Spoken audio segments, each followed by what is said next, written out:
What is up, and welcome back to another episode of So There's That. I am your hostess, doing the mostest, Kevon Chi, and we are here with season 3, episode 7 of From, titled These Fragile Lives. Now, this episode is 48 minutes long, and last week's episode was 55 minutes, but to me, this episode seemed so long because we didn't really have like that frantic and that panic that we've gotten like all season so far. And honestly, I enjoyed that a lot, actually. Like slowing everything down and truly forcing everybody to just kind of sit in everything and to settle. Not only is that good for like the characters as far as like what's actually happening in the show, but it's good for you as a viewer too, to kind of like get a chance and a moment to stop, to think, to really pay attention, to really listen to the conversations that are had, listening in between the lines too. But another element of that too is like the monsters weren't very present in this episode, and so to me, it being as slow as it was, it's kind of like they're luring them back into that false sense of security, which is denoted a little bit by the bus driver. I do not know that lady name, and she's just gonna be the bus driver. Even approaching Kenny, being like, I think we should like open the diner again. It's like they're finally feeling like they're able to breathe in order to get back to whatever normal that they used to have. And we already know, based off last week's episode, when that 1950s monster told Victor, like, if you keep coming down here, next time we're not gonna let you leave. And it's the fact that they let them and they allow them to even breathe in the first place that is so genius. So I actually really enjoyed episode 7. It may not be everybody's cup of tea, and that's cool, but we are going to dive on in. So in the previous episode, y'all remember when Acosta basically went into Boyd's sheriff's office and was just trying to like give her little 2 cents or whatever, and Boyd is like, my good sis, you panicked, killed somebody, and left 2 people to die. Like, we are not on the same team. Like, you can be here because you are here, but who do you think you are trying to tell me like how to run my place? Then we found out that Tab had dreamed of this place a super long time ago when she was a baby.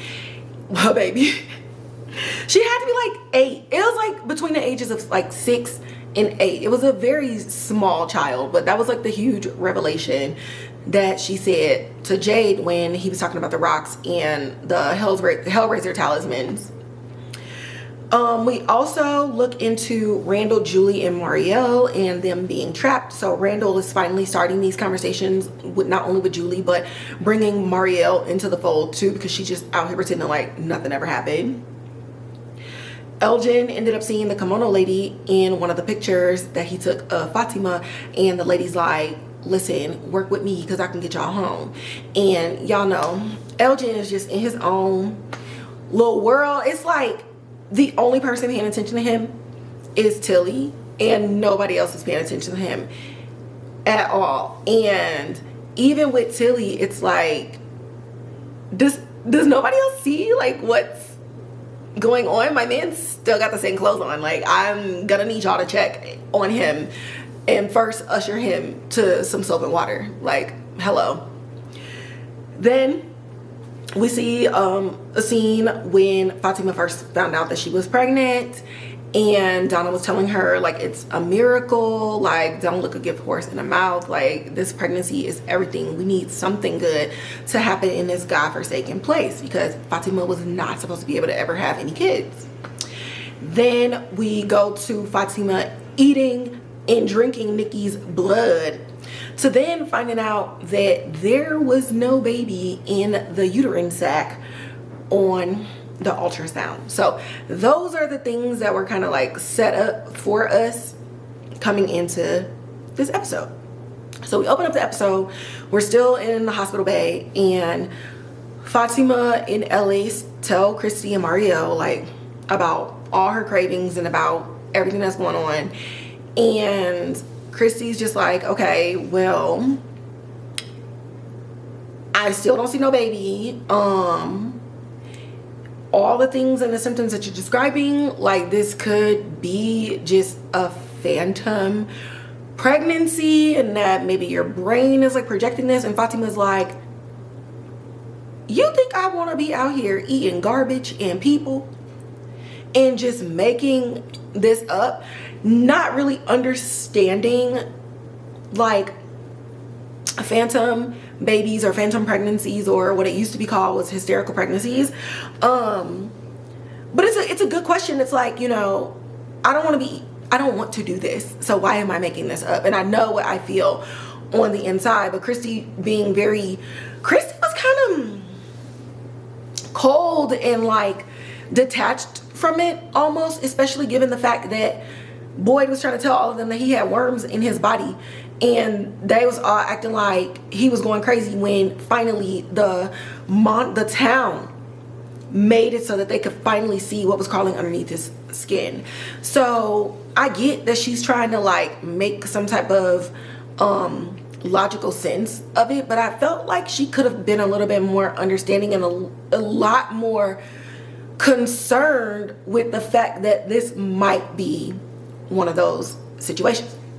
So Fatima, she got up, she was like, I'm not even about to stay here and listen to all of this, when Boyd was talking to Christy, and Christy was all mad at him, like, you should have told me all these cravings and stuff before the ultrasound. He was like, okay, like, that wasn't none of my business nor my place to tell you. And she's like, oh, so now you ain't all high and mighty? He's like, girl, so you got the information now, what are you thinking?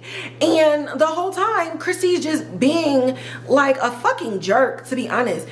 And every time Boyd is like, okay, well, what do you think about this? And what do you think about this? And every answer is, I don't know. So he's like, okay, then figure it the fuck out and do your goddamn job. Like, why are you coming at me? Are you serious right now? And Q's title card, because honestly the theme of this whole episode is do your goddamn job. Do your job. Pay attention to you and figure out what you can do to solve the problem that is a you problem, and stop asking me to figure it out for you. So I love that for him.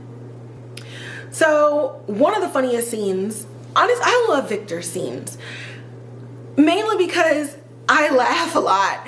Like, he is up in there damn near waterboarding a damn ventriloquist doll to get him to talk. Got the whole chair rocking back and forth, and he's like, tell me your secrets, tell me your secrets.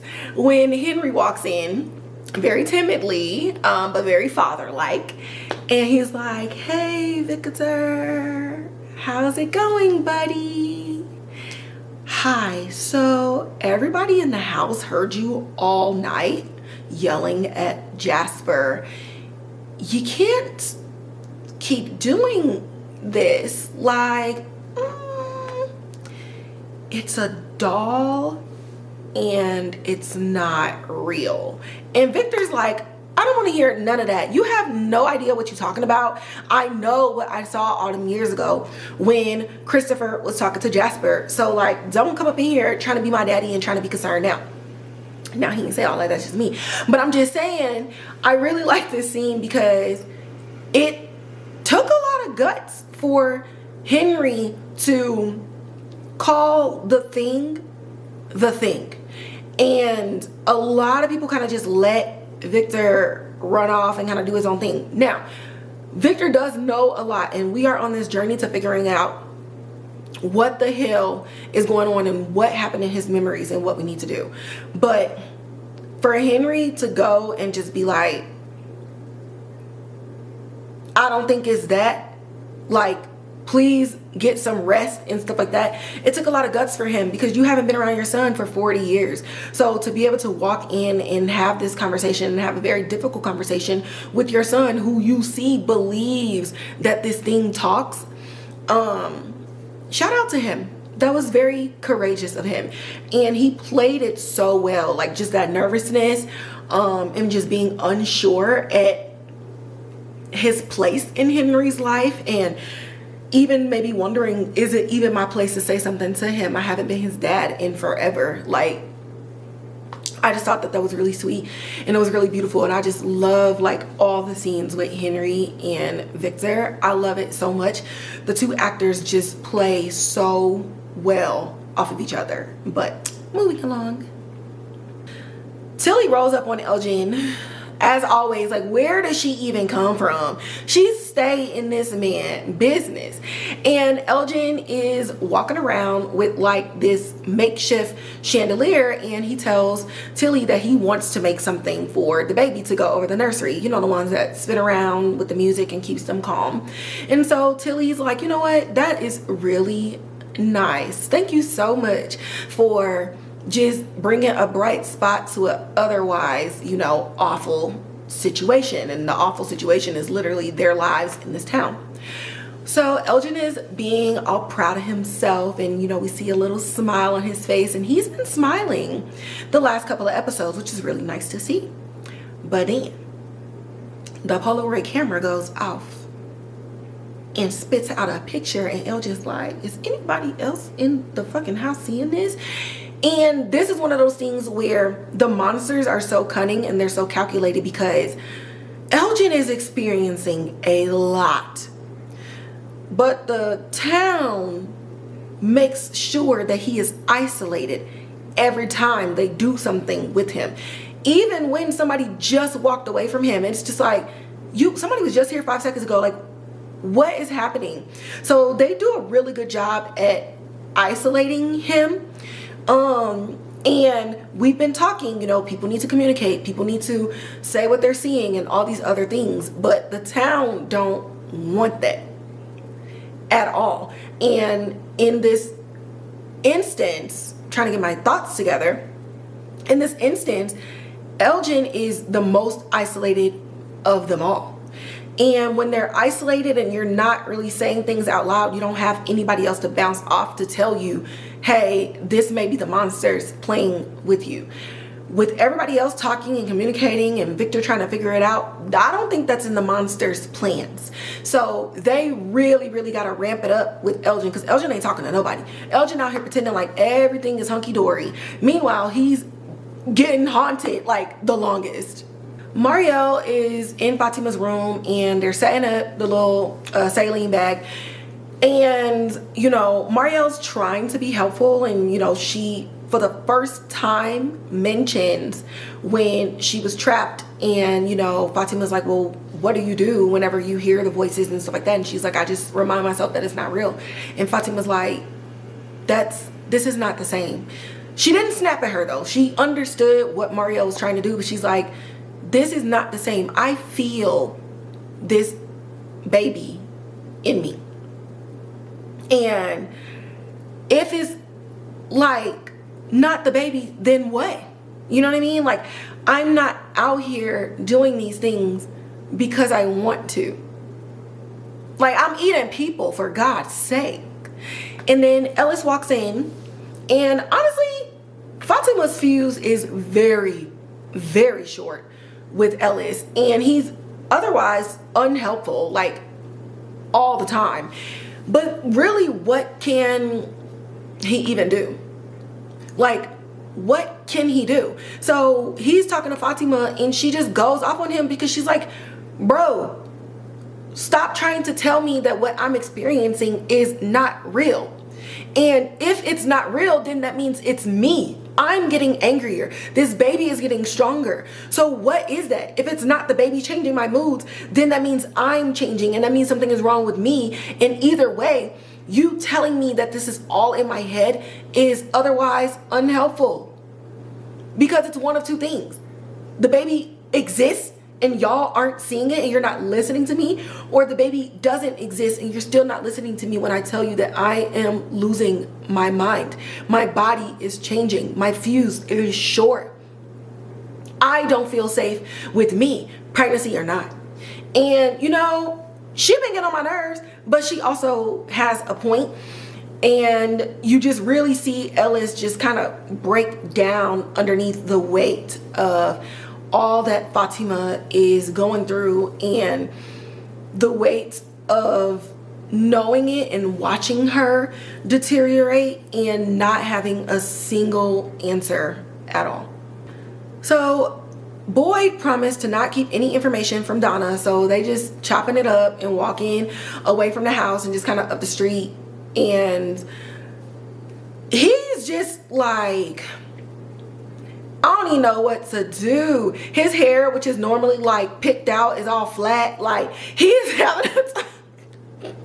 Like, Boyd's hair is starting to get affected by all of this. But also the backdrop to this scene is this dense fog that is happening. Like, I love how the monsters don't ever have to be around to be present every day and every week in these episodes, because the weather is still drastically changing. Okay, I need y'all to remember that and pay attention to it. Please pay attention to that. Like, it means something. What? I don't know. I'm gonna get with the conspiracy theorists on Twitter, but that's all I'm saying. Donna is feeling a little guilty because, remember, she called it a miracle baby. And Boyd is like, you know, I talked to Christy and we're just thinking like maybe it's the bug situation. Like, there were really things inside of me that people couldn't see. So maybe it's that, or, you know, maybe it's something else. And Donna brings up his wife, and she lost her mind and was telling everybody like, oh, this is just a dream. I'm going to wake you up. And she was shooting everybody. So, you know, Boyd's like, yeah, you know, I don't like even know what to say. And Donna's like, definitely understand. You know, she's asking him like, well, what are you thinking? What are you thinking? He's like, look, I don't know. I'm not no doctor, girl. I'm just telling you because we said we wouldn't keep secrets. Like, I don't know what to do. But I'm telling you this because she lives with you, and I just need you to watch her, and I need you to understand what she's going through just in case. And Donna's like, you know what? Speaking of, both of these scenarios poses a threat to everybody else in the house, so I don't think she should be staying in Catalina's house. And Boyd it comes off as being upset, and Donna perceives it that way because she's like, it don't have to happen today. And Boyd's like, no, like, you're right. Like, you're right.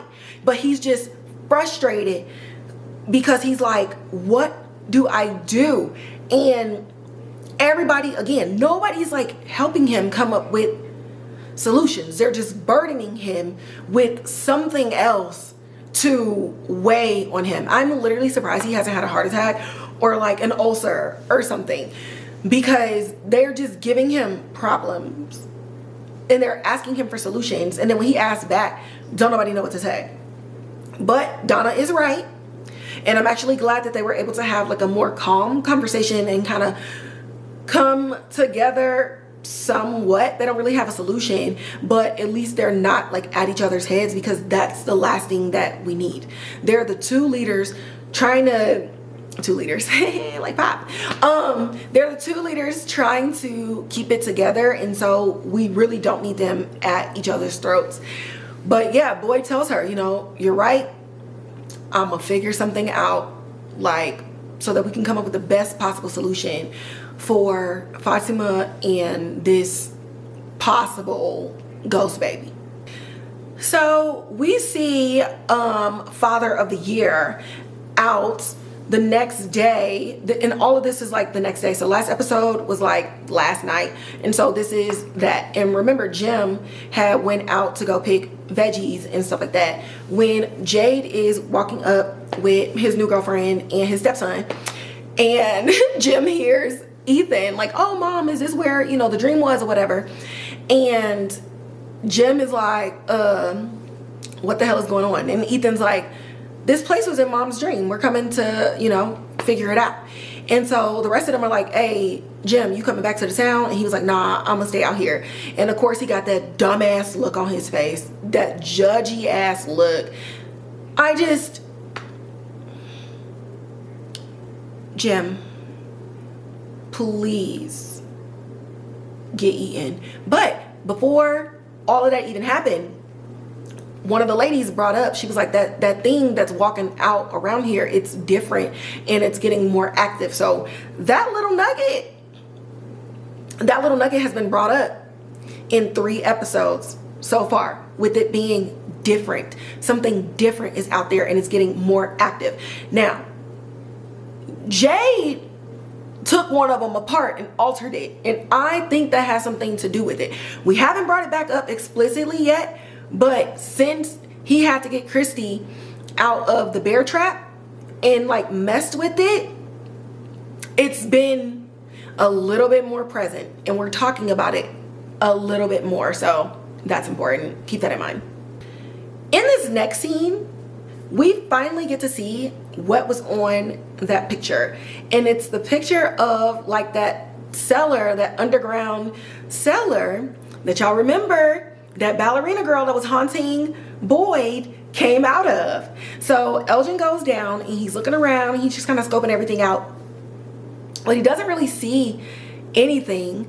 And so he's getting ready to leave. He's like, okay, maybe y'all just fucking with me, when there comes knocks from behind this wall.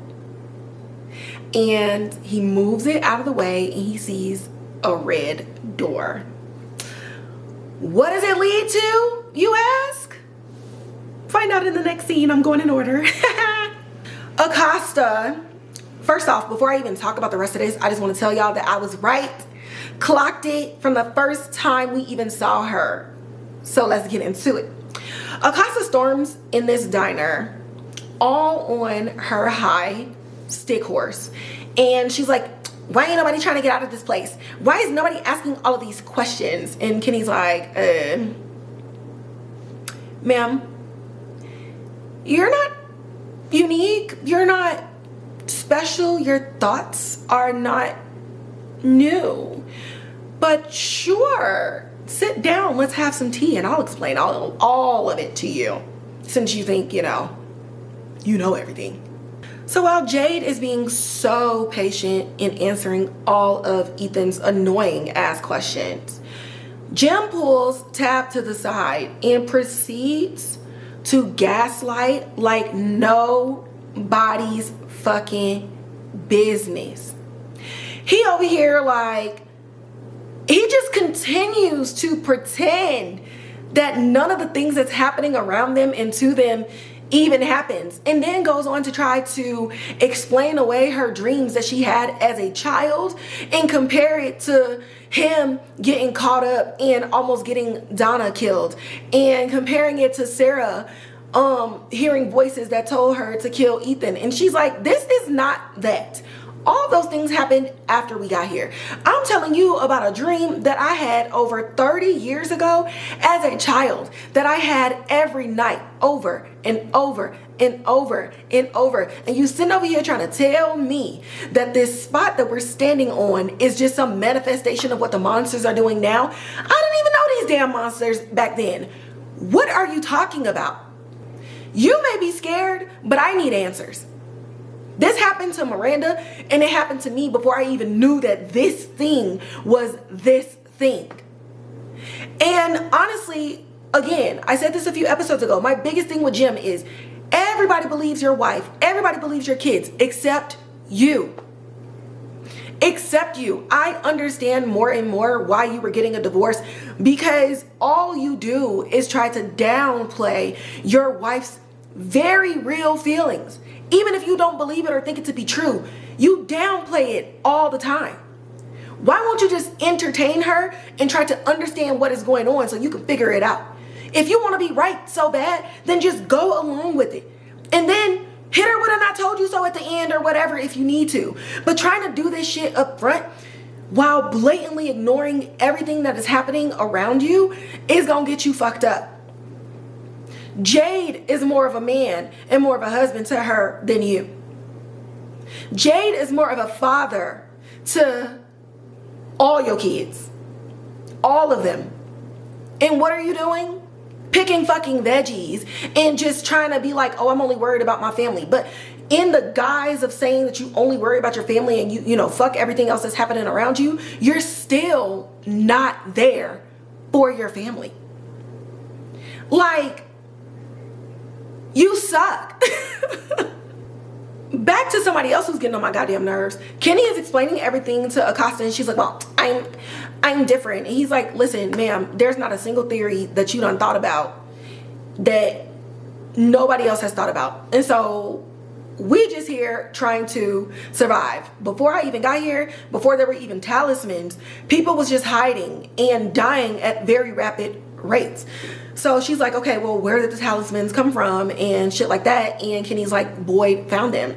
And she's, oh, so that's why he think he's the fucking God King and all this other stuff. And this, she was already on my nerves because of her arrogance and her veiled know-it-all attitude. Like, I met people like her. I've met people like her in real life. So I just clocked her from the beginning. I'm like, I'm not gonna like this character. Like, something is off. But this is the first time where I feel some racial undertones. And maybe they're not as subconscious or unconscious bias as maybe some people felt in previous episodes. To me, it literally like falls out of her mouth and it's dripping in her tone. And Kenny is just kind of like, girl, it's not even like that. You didn't meet him under the best of circumstances. And she's like, he took my gun. And Kenny's like, yeah, like, what did you expect to happen? Like, I'm so fucking confused, girl. But anyway, that uniform looks super uncomfortable and I think that you should probably change. And she's like holding on to this whole thing like, no, I'm not changing. I'm not getting into your fucking clothes because I don't plan on being here.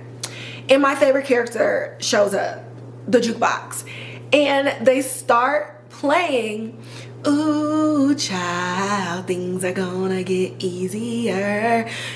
Because where are you going? Where are you going, girl?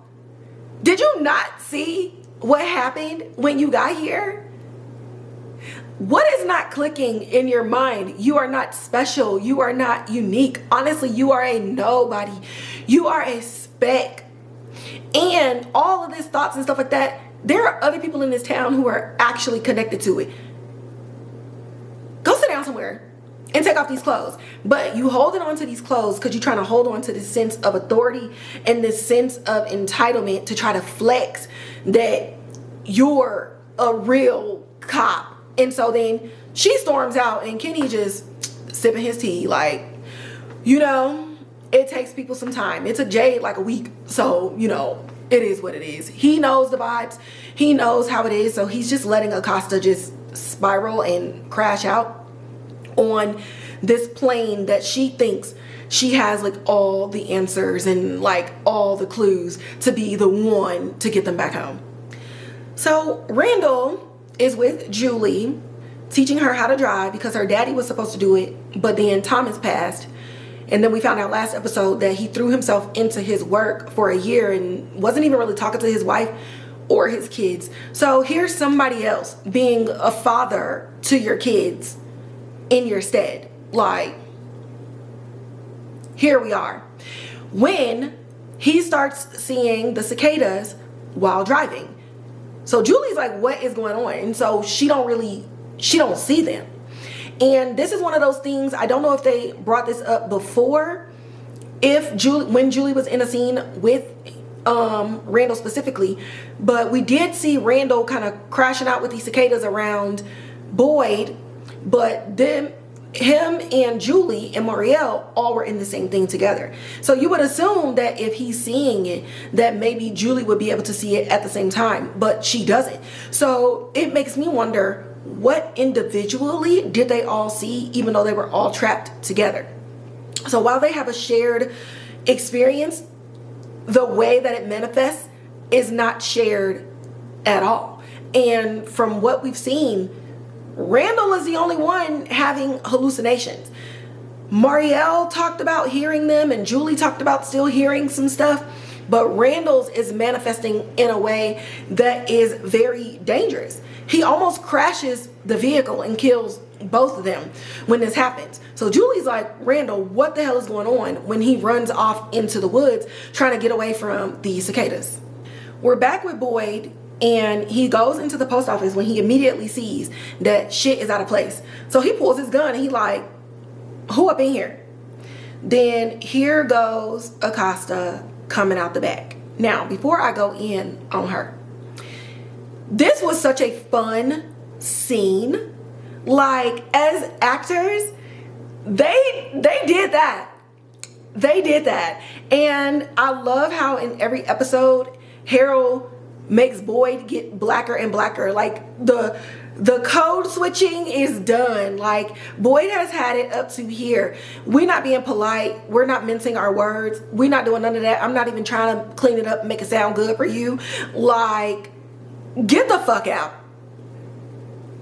And Acosta's like, I'm here for my gun. And he's just like, girl, get out.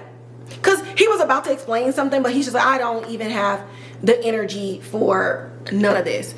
And here she is in a one-sided dick swinging competition with Boyd, calling him a fake sheriff and all these other things. And the thing that really gets me, and it also happened in the diner, like, you're doing all these other things, but now you gotta eat your word when Kenny tells you that he lost both of his parents here. So here you are trying to call him a fake cop with his beat up clothes and this, that, and the third, and you're so high and mighty in your officer's uniform when you don't ever stop to even ask questions. All you're doing is barreling through things, trying to tell people or show people that you're the smartest one in the room, when you're talking to somebody who is a 30-year military veteran. And he clocks her ass and was like, so, little girl, when did you get out of the academy? Maybe 2-3 days ago. I venture that this is your first stint. And she's like, it's none of your business. After holding up her little baby ass card. Girl, you ain't even got a first name on there. Where is even your badge? Like, I've been doing this longer than you have been alive. Little girl, get the fuck out my face. And so she pulled up on him and he was like, oh, cause girl, why are you rolling up on a black man, girl? Do you not understand the trauma and the complexities that we have in these United States in our relationship with cops? You better back the fuck up. And she's like, I want my gun. So he said, okay, I'm gonna give you your gun. Here's your gun. Let me pull this clip out. Let me take these bullets. I'm gonna put your gun back together. Here you fucking go. Now get the fuck out of my place. And the next time you come up in here without my permission, we're gonna have a goddamn problem. And she's like, yes, sheriff, whatever you say, dripping in condescension. Put her in the box. Put her in the box. We already know that she's scary. She fidgety. She thinks she up here. Put her in a box for a night and, you know, let's have fun. Let's see what happens. So Jade and his new family are out there and they're walking up and they're looking at the rocks, and she's describing like which rock she was hiding behind in her dream. And so Jim is like, okay, let's just say that this is real. Here we go again. You just said, okay, you're gonna believe her, but then the first thing out of your mouth when she's trying to explain what's going on is, let's just say it's real. Motherfucker, didn't I just say I've been having these dreams? Like, what do you mean, let's just say?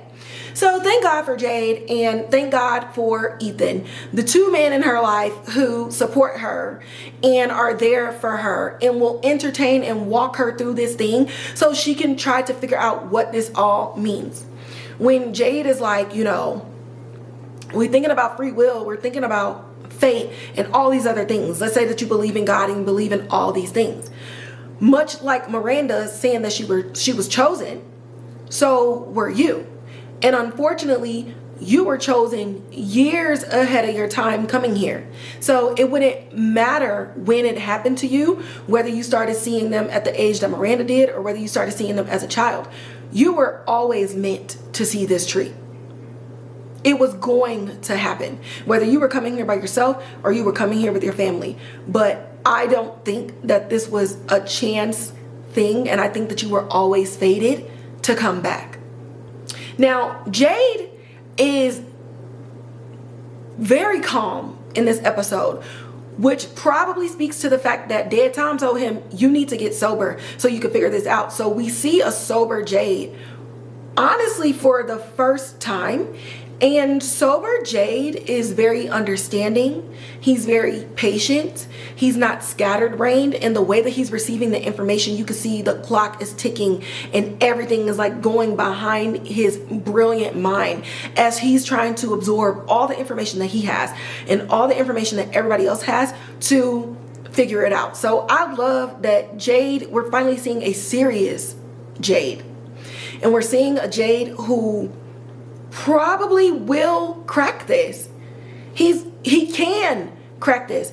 And him aligning himself with Tabitha and taking her down this path and unlocking these core memories, you're seeing two people with probably the most information next to Victor putting it together. And like I said before, the town wants them all isolated. And I don't think they were banking on people coming together and wanting to come together and figure it out. And I think that's going to be the town's weakness. Because before, everybody else was going through some stuff. But Christopher was in the caves talking to Jasper. His behaviors were changing around everybody else. Victor talked about how he used to be fun to be around and then he wasn't. But did he share that his doll was talking to him?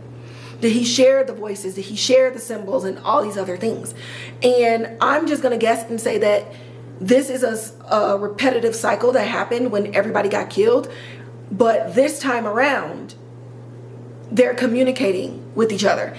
They're not all coming together like I want them to. But again, 2Zs eat 3Zs, 4Zs eat 5Zs, like I said in last week's recap. And this is getting the ball rolling, and this is starting a conversation that will, I believe, that will lead to answers by the end of the season. Fatima is in the house and she's trying to take a nap when she starts feeling weird and she throws up. And after throwing up, her whole stomach and organs and everything just caves in. So she's screaming and she's freaking out, and I'm sure it hurts. Fatima's stomach looked like when I be hungry and I say that my stomach is touching my spine. That's exactly what it looks like when Tilly and Ellis runs into the room because they hear her screaming. And when they go in, she has her shirt up and it's a regular looking stomach. But meanwhile, and for Fatima, it's caved all the way in and it's causing her excruciating pain. And so Ellis tells Tilly, I got it.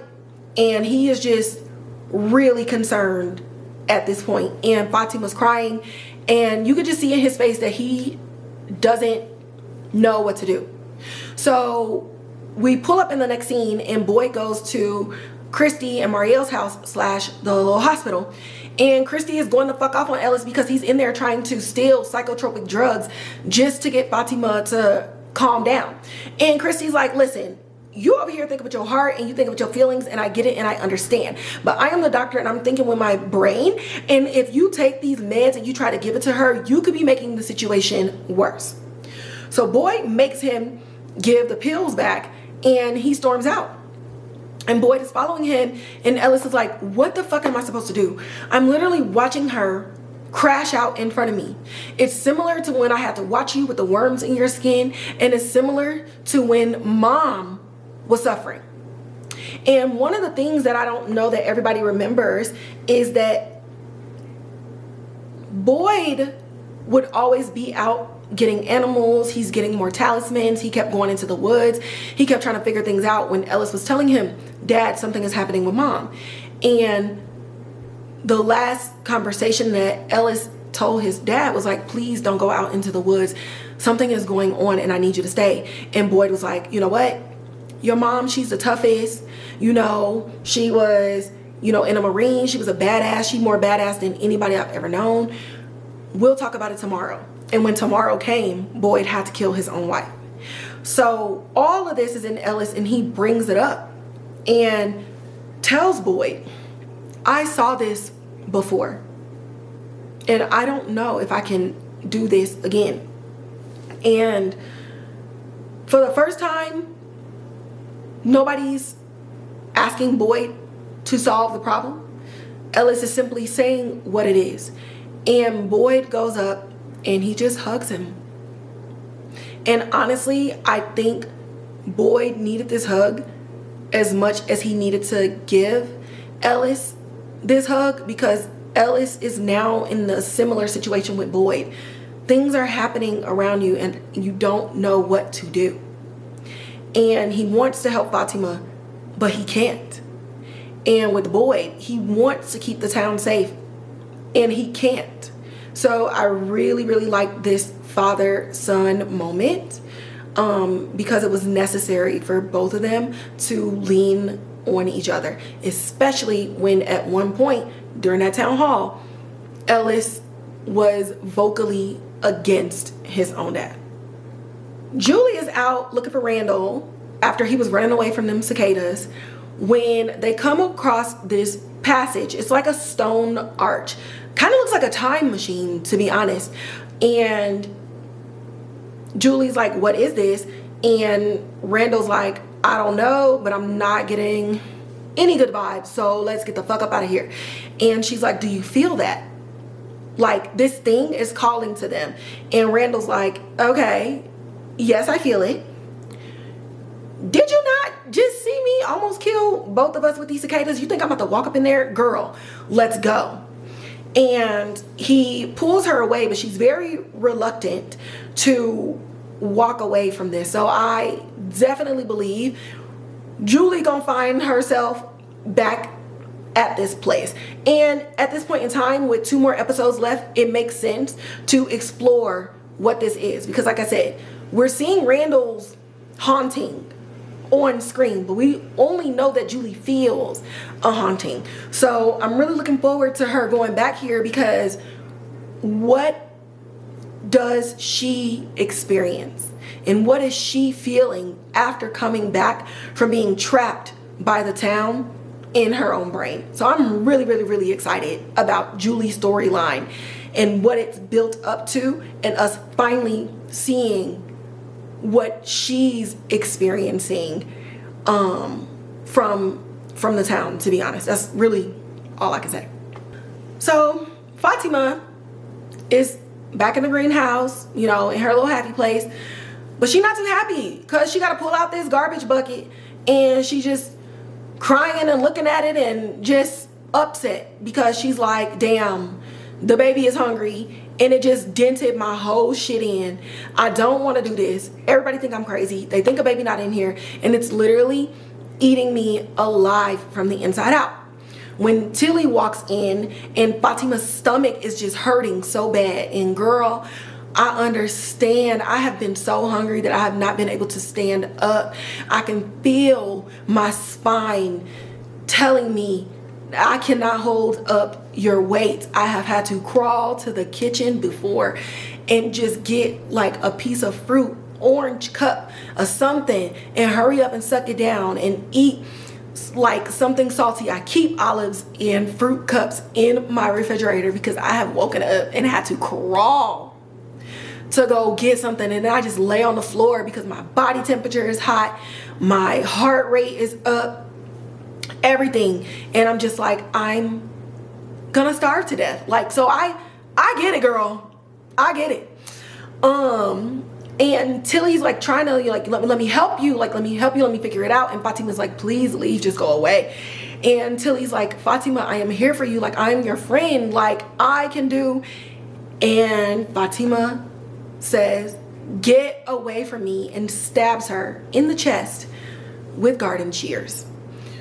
She freaking out because she's just like, oh my God. And so she's like calling for help when Tilly grabs her and hushes her and tells her, you need to run.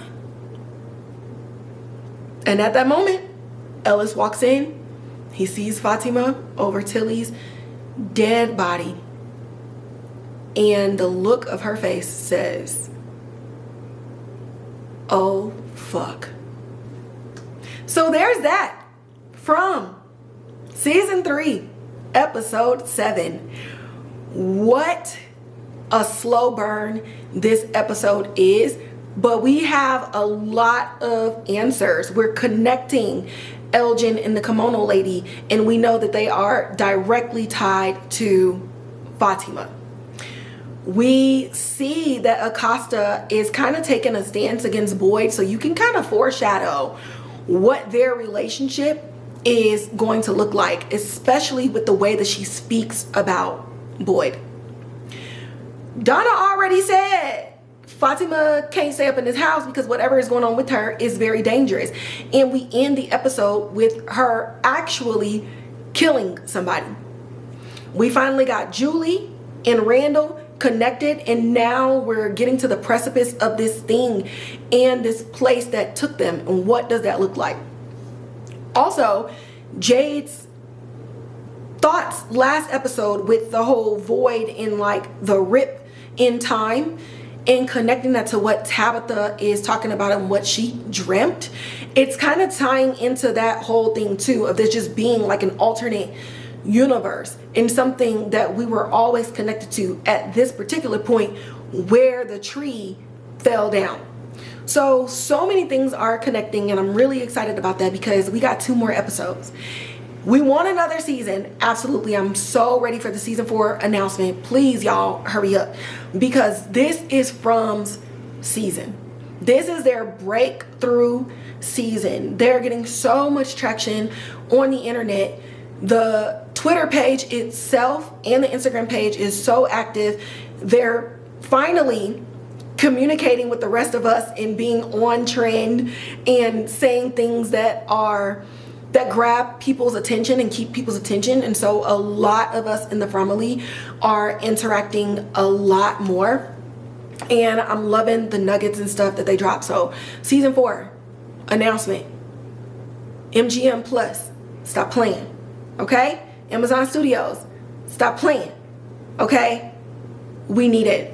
So all of these things are coming together, and it just makes me so excited for what the end looks like. Cause what do these talismans out there in the woods mean? Like, we can't just ignore them, and they keep bringing it up.